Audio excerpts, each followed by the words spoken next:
experts coming in to break down how drugs like your meth, high potency cannabis, ose madragi zvaanoita kupfungwa dzemunhu dzinoita kuti munhu aite kakuonera ikako kezvinhu zvaanenge achifunga kuti zviriyo zvinenge zvichimusukurudza. But that raised a much bigger question in our discussion. What happens when someone commits a crime under these conditions? Is it the drug, is it the person, or the underlying psychiatric illness that leads to the criminality? This week, pachirongwa chedu chatinoti Detox, we want to confront this uncomfortable truth. Because oftentimes, isu sevanhu tinofunga kuti munhu ari kutambura nezvinhu nezvirwere zvepfungwa atova mbavha, atova mhondi, atova tsotsi. For a lot of people, issues to do with mental illness often equal criminality. But the reality, well, data out there suggests the opposite. In fact, people who battle mental illness are far more likely to be victims of violence than the perpetrators. And yet, vanosungwa kazhinji vanotovharirwa for longer than the general population. This is what research suggests. So where does the truth lie? What happens when someone commits a crime because of drug use or mental illness? How does the legal system handle these cases? And most importantly, how do we separate fact from fear? Too often we react to mental health crisis after tragedy strikes, like in Santon, like in Zvarasekwa. But the question we want to answer on our show is, how do we prevent this? As we're going to be talking with our panelists, as we're going to be crossing to Santon in a little bit, we want to understand the role of our culture. Isu sevanhu vatema tinotenda here kuti zviriko zvirwere zvepfungwa zvingangova zviri matiri uyezve tozvitarisa sei. We also understand the legal system. How do we make sure that those who do have psychiatric illnesses get the treatment and not just the punishment? This is all coming right here on Capital 100.4 FM, Harare's Heartbeat. Joining our discussion, and as always, we've got Tendai Daka, social worker. He's also head of programs with Mubatirapamwe. He has expertise in social interventions, rehabilitation, and reintegration of someone battling with addiction. Tana Dr. Dewa, vari kuzheava kwenyika, asvanova variwo vakatanga a naturopathic rehabilitation center that's known as International Wellness. Varavo basa riri pakubetsera munhu ari kutambudzika nezvinodhaka kuti akwanise kudzoka kuzogara nesu zvakanaka in our community. We also have Dr. Andile Molokome. She is a South African medical doctor, and she also will be sharing her expertise as far as holistic, cultural, and spiritual considerations are concerned as far as this discussion is concerned. How does it approach somebody battling with psychosis, and certainly when they commit a crime? Are they a criminal or are they not a criminal? Tichabetseredzwa nekuira paida saurombe. Asi sezvatataura ndofunga vhiki rakadarika iri makangohwawo nyaya yakatsviriridza muno Harare. KuSanton kunonzi kuna mai vakaburawa nomwana wavo chaiye chaiye. Isi takahwa kuti kwai mwana anganzi ndanotsvaira mumba mako, mwana ndokutsamwa.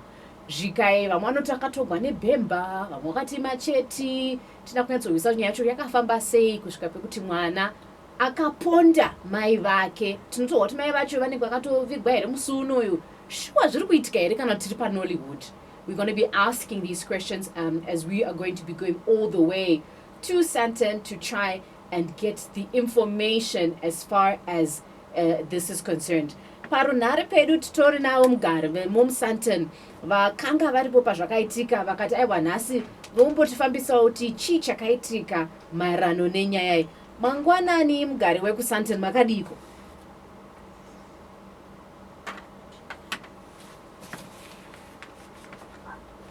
Hello, can you hear us, Mangwanani vagari wekuSanton? I can hear you. I don't know if you can hear me. Yes. Takukuwa manje foni yacho yanga ichimboita majeras. Kune matambudziko atinohwa kuti akasvika kuSanton emwana anoi akaponda mai vake. Kwai chii chakaitika? It was actually on a Sunday. I think 8 February. But not 3 p.m. One of us misunderstanding my wife and actually in room the normal misunderstanding no wait between a mother and a child. It was nothing big. Saka and akumbuka kudao mai wake vakapinda mubedroom mavo. She was doing zvanga vachingozviitirawo zvavo. Mwana akabva auya neslasha bhemba riya ndobva avarova but havana she was injured ndobva adzokera panze ndobva anotora badza. He wanted to inflict harm iri severe ndobva anotora badza ndobva avatema musoro a number of times. Isusu from zvatakaona taenda kunoona kumba kwacho takatoona mabrains ari scattered all over the house kubva kubedroom kuenda kulounge. Saka zvadaro mwana haana kutiza zvake akangoramba aripo. Pakazouya young brother yake yambenge yabuda pamba. Baba apparently vanga vabudawo pamba. I think he had gone into town. Ndobva vazodzoka saka akangovataurira kuti pindai mumba muone amai vakuvara. Vaya vanga vatanga kusvika ndobva vaenda vaona kuti hazvinomira zvakanaka ndobva vainfoma mapurisa. Polisi yakazouya I think around 8 p.m. isu tichizosvikawo ndobva haana kutiza anga aripo ndobva vachingomusunga ndobva vaenda. This is what happened, but we established from hama dzanga dziripo vachitaura kuti amai ava vakanga vatombotora a protection order against her son because son yavo yanga yagara ichivathreatina. Saka yanga isori a predictable tragedy zvekuti vanga vachakuvadzwa at some point, and I believe at some point handichazivi zvangu madheta acho but zviri kunzi mwana uyu akambenge aenda muchirugwi chaamai avo akadimbura musoro about 300 chicken ndokupaza mawindow ese around the house. Saka anga atogara ari tori pamba apa because of my drugs. Musi waakauya nemapurisa achizoita ma-indication akanyatsotsanangura kuti zvinhu zvaanga aronga zvaanga achida kuita. Akaratidza mapurisa zvinhu zvaakashandisa badza neslasha racho anga azvirongedza behind the bench anga riripo pamba ipapo. Akanga atozvicleana. In fact akataura kuti ndapedza kuzvishandisa ini ndakazvidhedza ndikawasha hembe dzangu ndikacleana matools ese andanga ndashandisa kuuraya mai vangu. Anga asina any remorse zvinhu zvaanga agara afungisisa kuti aite. The issue of yemadrugs muno muCentron iri kutonetsa. It has been going on for a long time. Centron ine vanhu vakawanda vanobva from different places muchiri kuvakwa. Saka you find kuti kune mabuilders and vanobva from different places vachiuya vachiita basa muno muCentron. Evanhu muno muchinovati macabin masters. Saka macabin masters vanooperator zvematax shop munotengeswa general groceries zvokuti munongofunga kuti magroceries but kuseri vanenge vachitengesa madrugs. Saka mabuilder ava vanouya kuzoshanda muno muCentron, they provide a ready market for madrugs iwaya, and these are young men between 20 to 35. They also provide a ready market for these drugs. Vamwe vari kumauniversity, vamwe vakagara pamba, munongoziva kuti mabasa ari kunetsa.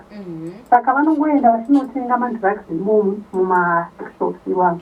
The problem is very rampant because we also have Kumain, we have Nyabira, surrounding areas ane mayouth akawanda vanongouya vachitenga madrugs muno.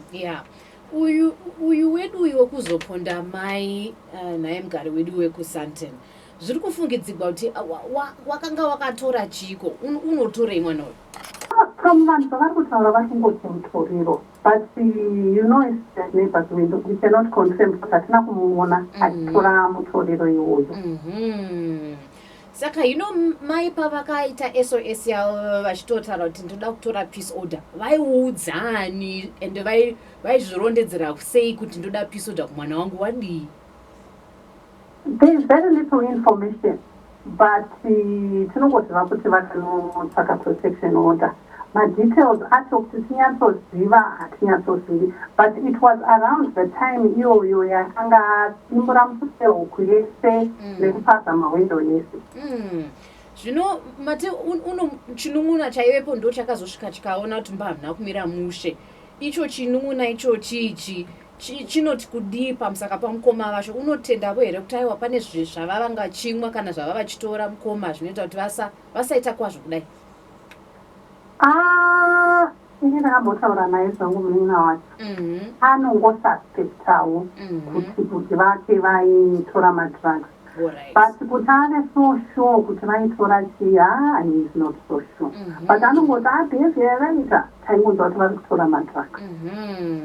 Right.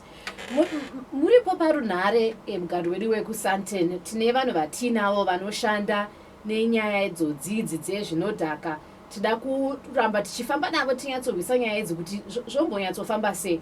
Toda kutanga navadaka vari muno mustudio. In fact, maybe let me start off with Dr. Dewa. Dr. Dewa works in rehabilitation. Ravo basa ndere kutora mwana wakaita souyuyu womukhweredza pedo vachishanda naye kuti vaone kuti ungabetsereka sei.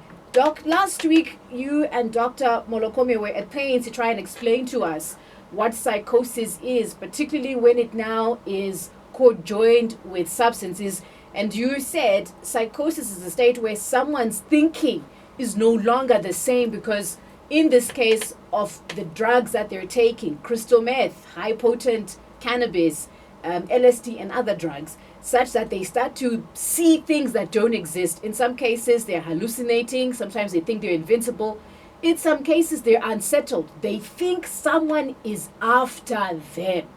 So in this case, Doc, can you help us understand what would the difference between this seeing things that don't exist, that is induced by substances, and non-substance induced psychosis, Doc? Good morning and welcome to Capital. Good morning to the listeners. Good morning, Folake. Good morning to everyone. Yeah, this is becoming very, very bad, and I think the more we act, actually we become proactive and reactive of it.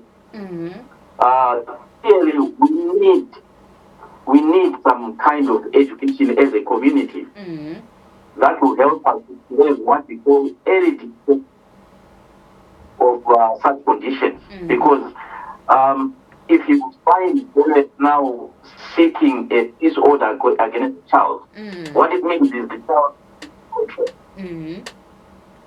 Now, there has to be a action because, like we indicated last, the mind is its own pattern, even which is contrary to our normal pattern that we are used to. The normal pattern is that here is a child who should eat room, here is a child who has got a mom, here is a child who is coming from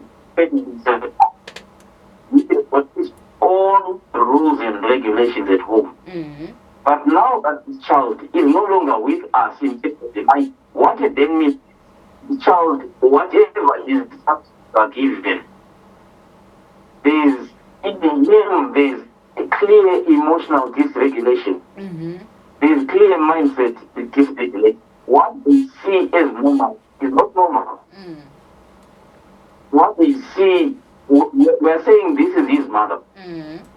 Sometimes that's moment, because sometimes it can be episode that actually come, and in that episode, he cannot even recognize that this is my mom. He may the enemy. Yeah. He may stimulate, probably even look at the face. He can't even recognize the face. Yeah. He is seeing an enemy. Yeah. Because the mind is seeing a picture which everyone else is not seeing. Right. So is it possible for us? So is it possible for us, Doc, to be able to tell the difference between someone who is seeing these things because of drugs and someone who also might have some mental illness, but not as a result of drugs?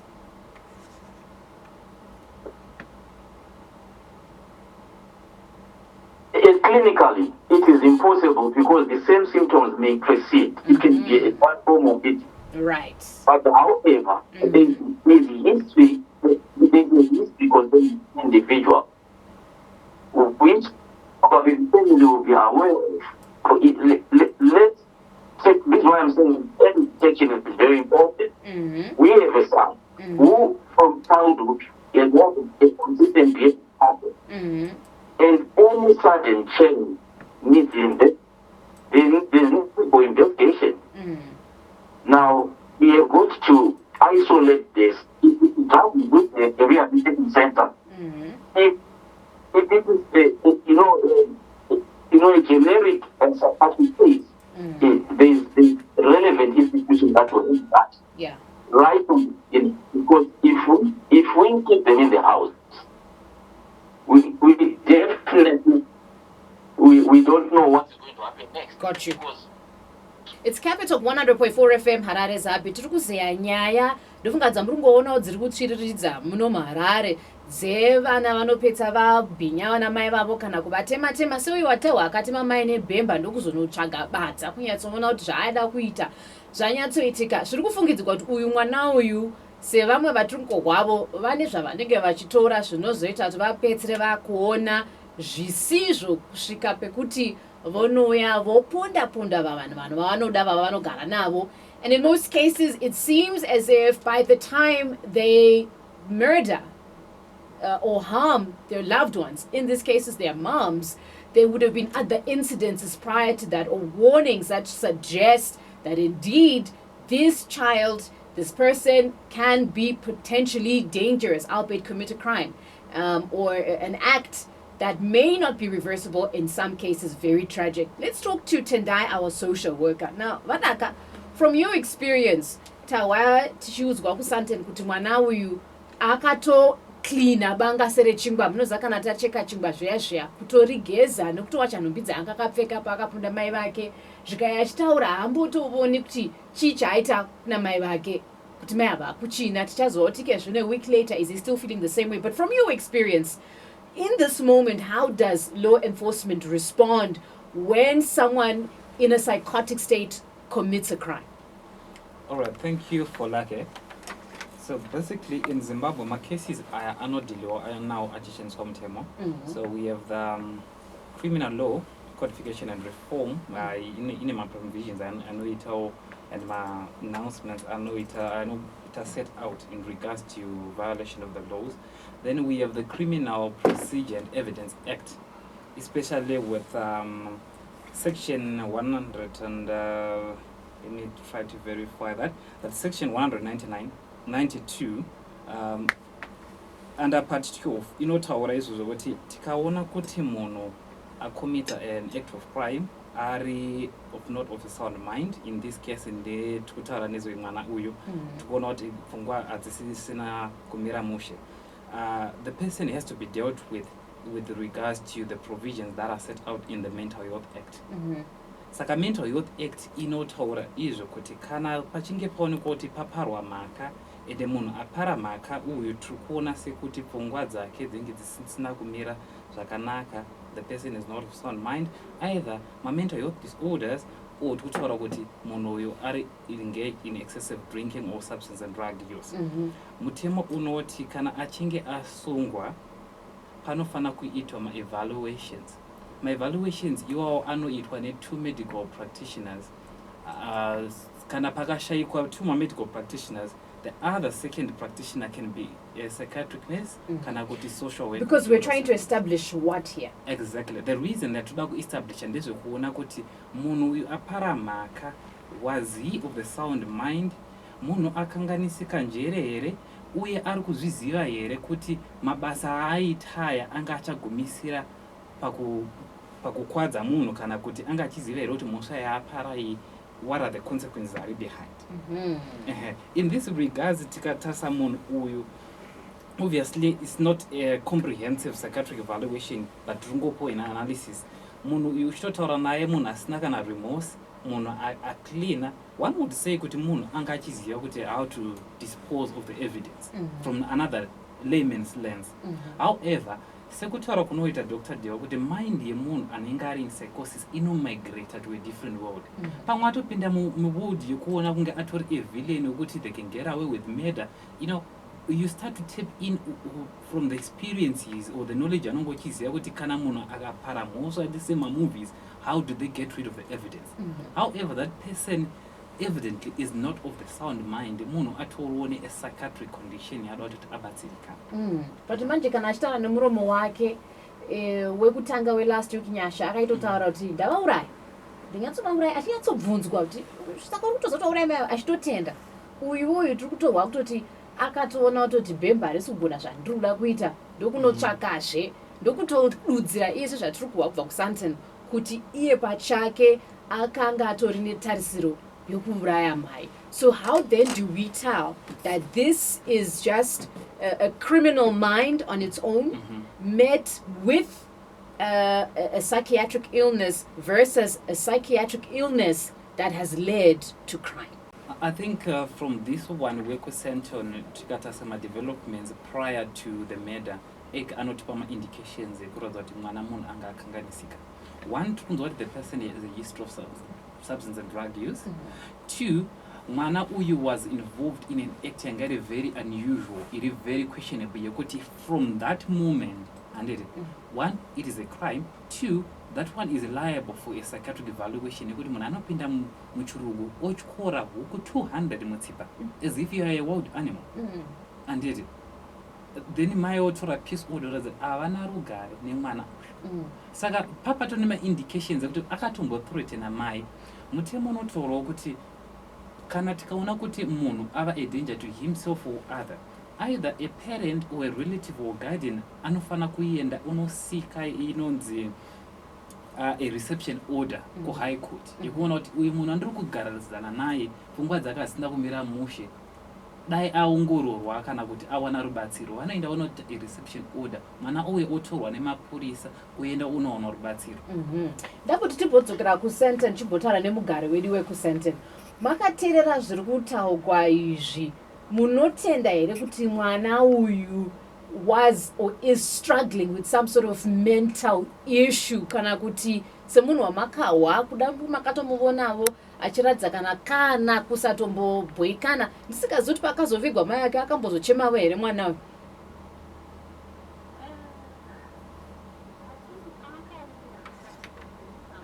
Indication.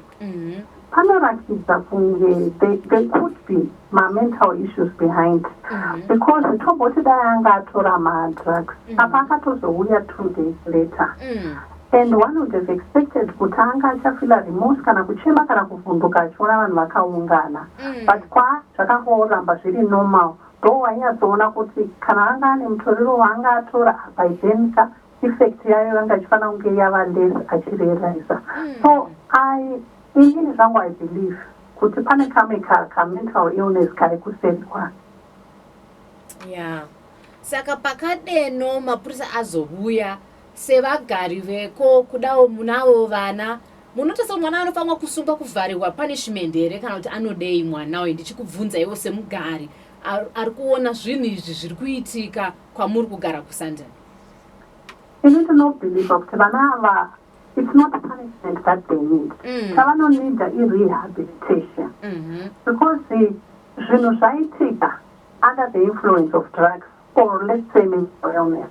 Munhu iyeye kunyange mukamupanisha hazvina zvazvinobatsira. The best is to rehabilitate them. Unfortunately, from my experience, pavanoenda pavanosungwa voenda kucourt vonoexamina naye 2 doctors under section 26 of the Mental Health Act yambotaurwa I think navadhaka vakaenda vakanoexaminwa ikoko madoctor vakati munhu anga ari mentally sound achabva aenda through the court system otongwa opuwa punishment yake hakuna rehabilitation inonyatsoitika kumaprison saka hatina kuvabatsira kwatinenge taita and even akazobuda muprison anongodzokera futi.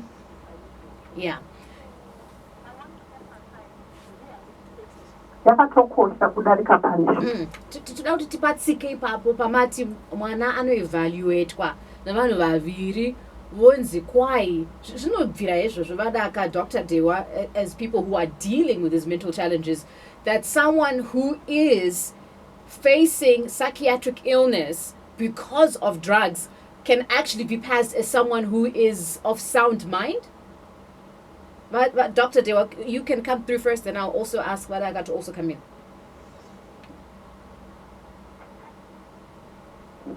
Yeah, you see, the thing is, I'll be left in two forms. There's a patient that has got episode. In other words, comes a temporary episode. I'm going to an episode in 1 minute, and then at some point it goes to get the come. But because we can patient in a sustained order. Canal sustain disorder. The problem is in the reality telling us like that movie.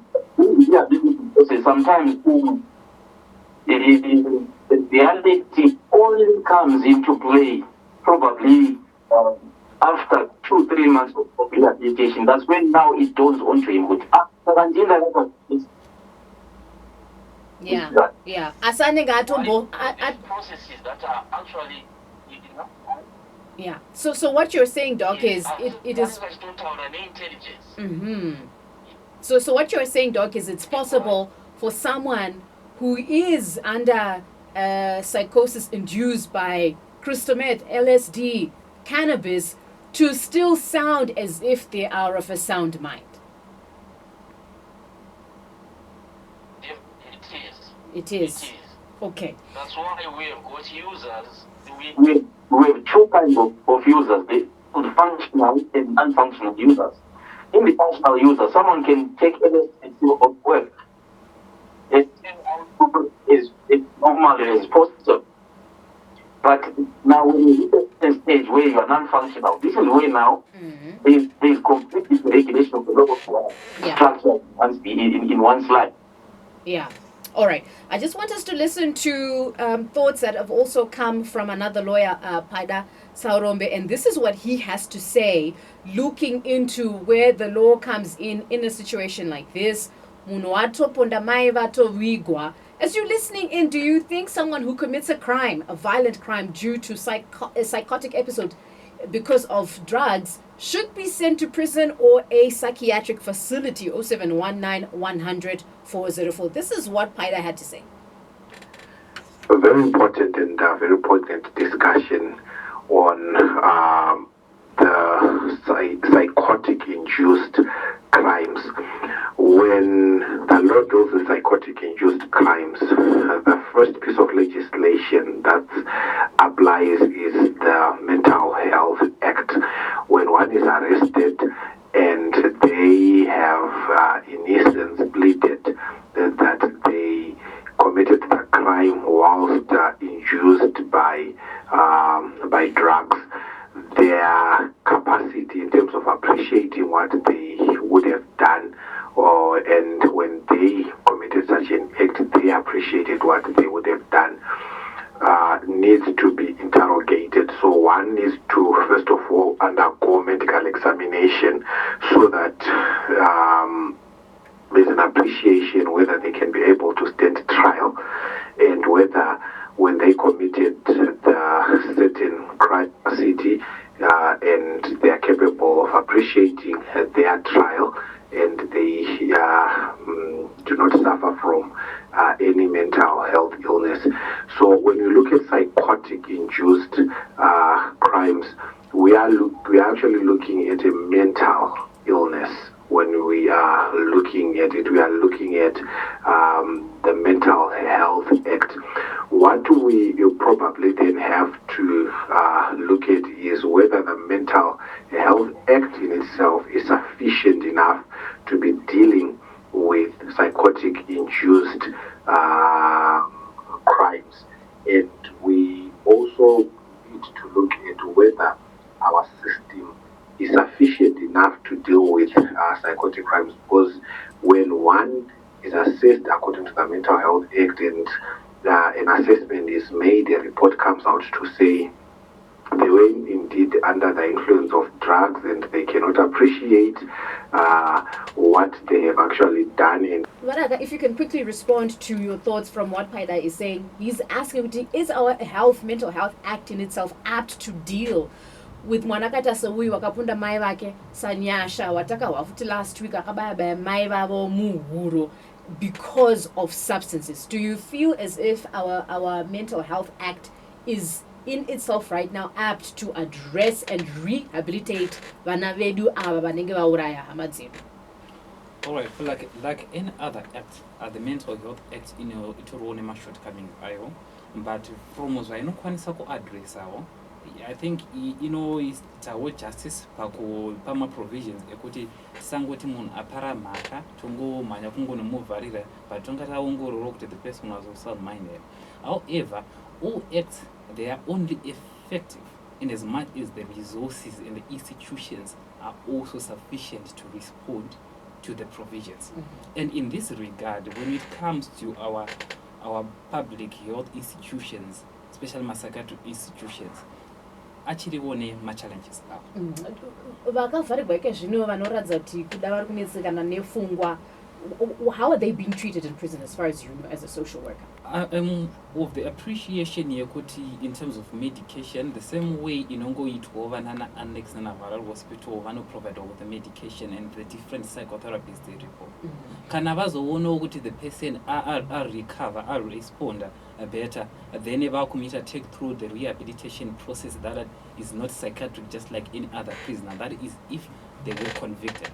Then kana kuri kunzi munhu wokuti anga akangopiwa iri a sentence yekuti ari kufana kuikomitwa for the purpose of treatment also discharged into the society, vanongoita just like that. Dr. J, from your understanding, do you feel as if, because Paida is highlighting that what is the treatment they are getting in prison? Are they just getting medication like anyone else who does not have drug-induced psychosis, and is that appropriate? Is that enough?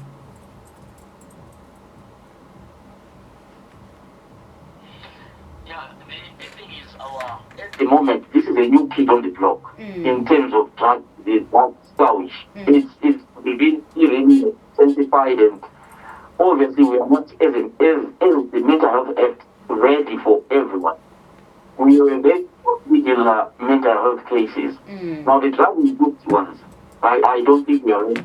We still need to beef up, we still need to put drug-friendly environments there. Because if they are convicted to long sentences, what it means is we have to address the drug issue. Otherwise, we get sustained, but just by withdrawal. Withdrawal alone without transformation will not help it. Yeah. In a lot of cases. Yeah. But in some light issues, some of them actually recover time that they are there. Only because of time, we're going to have to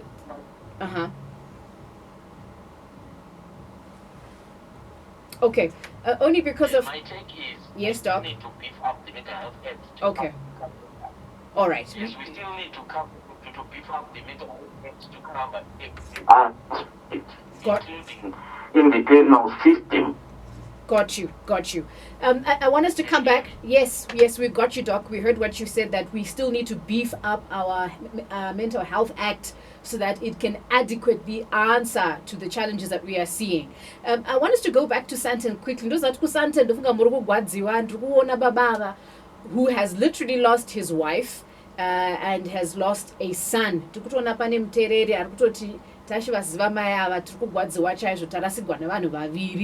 In your thinking in Santon, how do you think we can support this community? Kuti babava nevamwana vachivaziva ronda ripore nekuti mai vatofaka mwana ari kuratidza kuti haasi kugwadziwa mugari wedu wekuSanton.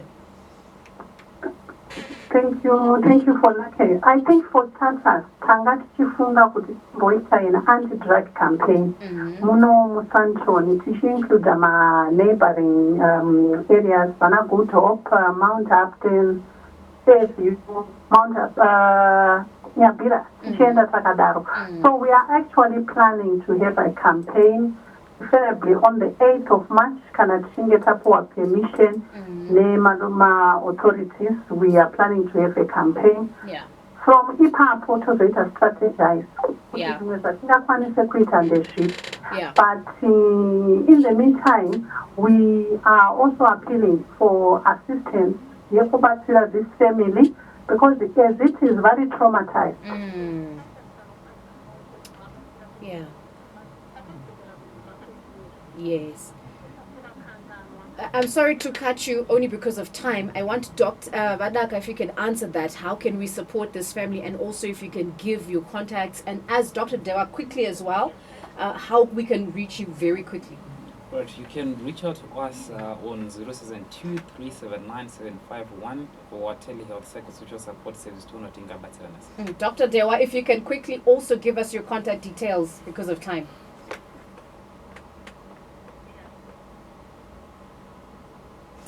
It looks like we've lost Dr. Dewa there. Tinotenda so much for letting us come into your home in Sandton. We will continue to engage you because Yeshua, it's 11 o'clock. It's time for the news.